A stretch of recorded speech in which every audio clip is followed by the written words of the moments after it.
All right, so I thought I'd address a question that presumably is going to come up for people. What is a system? What is a system? And it might seem quite a simple thing. It's like, oh yeah, system, it's one of those things. But exactly what is a system? Let's talk about a couple of features of a system. One is that, hey, there's some kind of input. There's some kind of material going in. That might be literal physical materials, and it could also be skill sets or ideas that are going in. And then something's going to happen to those, and at the end of it will be a outcome or a result. Basically, stuff goes in and stuff comes out, and in the middle, there's a bunch of work that gets done to transform them from the first form to the second. Seems simple enough, right? It's like, oh, okay, cool. Getting an idea here, but there's a couple more features to consider. Well, one is who's going to do the work?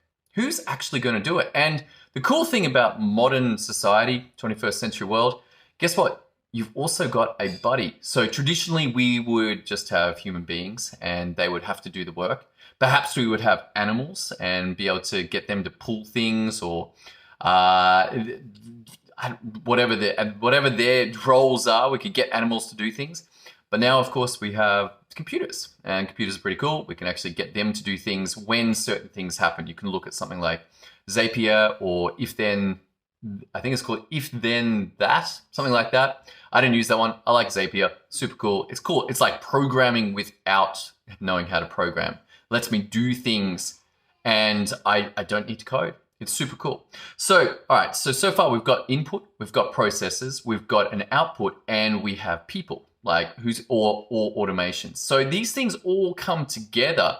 And the big question though, that I want you to take away from this is that outcome, that result. And when you think of that, I want you to know, is that your desired result? Because this system has a purpose. There's a reason for having this system. And that is to create that desired outcome. And at the end of executing this system, you've got to compare it. You've got to say, hey, did I get what I wanted? And if you did, great, that system's operational, it's working. And it will continue to run until something changes. Perhaps the inputs changed, or perhaps there was a mistake in the way things were done. But if you did not get what you wanted, then there's a problem. So let's take this out of the realm of ideas and bring it down to something pretty concrete. What about a dishwasher? Boring, perhaps. Useful, hell yeah. If you've got kids, I got 3 kids, like dishwasher. For a while we had 2 dishwashers and everyone thought it was crazy, but I learnt it from a friend of mine with 4 kids. And he's like, yeah, we redid our kitchen and everyone wanted to give us 2 ovens. And I was like, no, let's do 2 dishwashers. And he said, Tom, get 2 dishwashers, it's awesome. So for a while we had 2 dishwashers until one of them broke and we haven't replaced it. We replaced it with a wine fridge. It's probably not as useful as a dishwasher, but it's been fun to have a wine fridge in the kitchen. All right, so we've got this dishwasher and you might go, okay, well, we're talking about a result. What's the result? Oh, cool, clean dishes. Of course it's clean dishes, so obvious, clean dishes. We've got dirty dishes as the input and then we put them in the dishwasher and out comes clean dishes. Well, let's break it down a little bit more. And I 100% agree that the input is the dirty dishes, but also realize that this system gets triggered by the dirty dishes. So not only are the dirty dishes the input, they're also the trigger. And that's why this system gets executed at that time. Got dirty dishes. Okay, let's load them up. So I load in the dishes. Now, notice that you could break that process of loading the dishes in. Perhaps you're going to scrape them.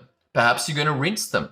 Perhaps you're going to make sure that there's no shadowing so that they're layered. One of my favorite ideas, don't shadow the plates, otherwise they don't get clean. And you're like, great, okay, now it's loaded up, let's run it. It's like, okay, great, well, I'll just run it. But is that really what happens? Perhaps you might consider cleaning out the trap. You know that bit where all the extra bits go in there? If that's not cleaned out beforehand, then it tends not to wash so well.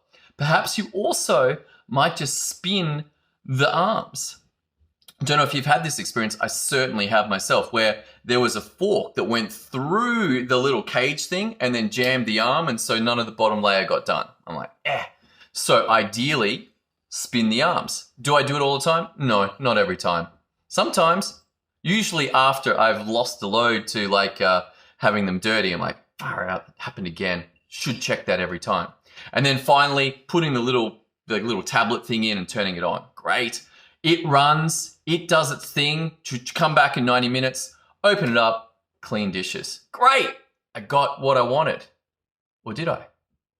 Did I? I thought the system was designed to do clean dishes. Yeah, it did. Clean dishes. But think for a moment, where are those dishes? They're still in the dishwasher.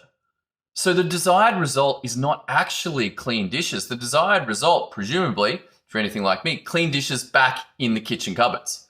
And so there was an extra process there. And this is an example of thinking that the result was clean dishes, but in fact, the result was clean dishes in the cupboard. And this is a very simple system. Like, this is super simple, like loading the dishwasher, getting the clean dishes. As you head into business, you're going to be dealing with far more complex systems.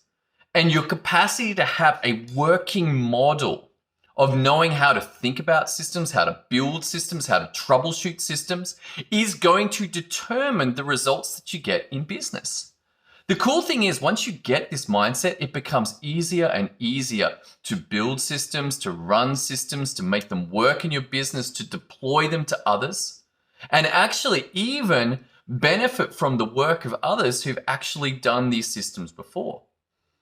One of the coolest outcomes of having a systems mindset is being able to take a book, being able to take a workshop, a seminar, even a marketing video where they're like, yeah, we're just going to show you what to do, but we're not going to show you how to do it. And you're like, if you know how to think systems, it's like, okay, what's the result I'm after? They're giving me the what. Okay, I can nut out the how. Did it give me the result? Yes. Okay, great. You might choose to skip that and just go, you know what? I'm just going to invest in the money so that I can just have the detailed instructions off the bat.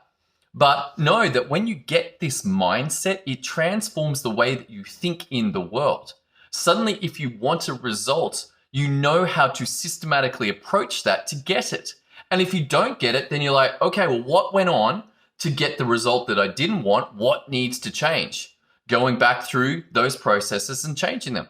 Just like in that dishwasher example. Like, literally, I thought the result I wanted was clean dishes, but no, the result I really want, clean dishes back in the cupboard. So I've got to add that next step called unload the dishes. I hope you're getting this. I hope you're starting to open up to the idea that systems and processes create results, that you've got an input, you've got a bunch of work that gets done by someone, by you, by a computer, and out comes a result. If that's the result that you want, then that system is operational. If it's not, you go back and change it. If you want help with this, then what I want you to do is go over to systemio.dev, go put in your name and your email, watch the training that I put together for you there. I hope you get some more value out of that, just as you have from today.